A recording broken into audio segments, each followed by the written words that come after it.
13 years ago, when I first started the work of Treasures, there weren't a lot of stories that were being publicly shared in the church about sexual abuse and rape and sexual exploitation. As a matter of fact, a lot of times I felt pretty alone in my story. And the charge at the time was break the silence, break the silence. We need to hear stories. We need to share stories. And that is still true. Story is powerful. It's important. However, the pendulum has swung. And I believe that we're in a time and an era in the church where the church is more open to hearing stories of brokenness. And that is an awesome thing. But at the same time, I've seen a tendency to kind of want to give a spotlight to victimhood, especially when it comes to the anti-trafficking movement.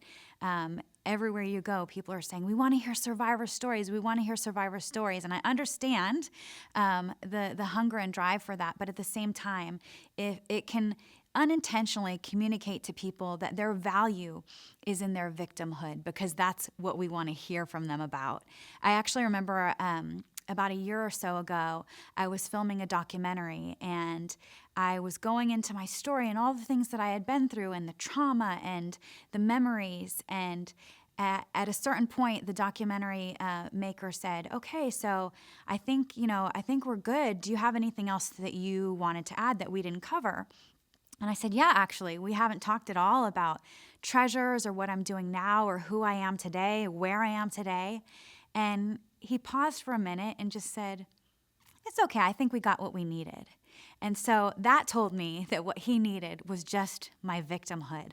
But the truth is that you and I are not just defined by the victimhood of our past. As a matter of fact, we are not defined by the victimhood of our past. And the Bible says that we overcome by the blood of the Lamb and the word of our testimony. And your testimony isn't just the hard and painful and difficult things that you've been through. Your testimony is the work that God has done, the restoration and healing that he's brought. And so I just want to encourage you to move forward to a place in your life where you can see yourself beyond the circumstances that made you a victim, and begin to see yourself as God sees you and focus on the work that he's doing in you.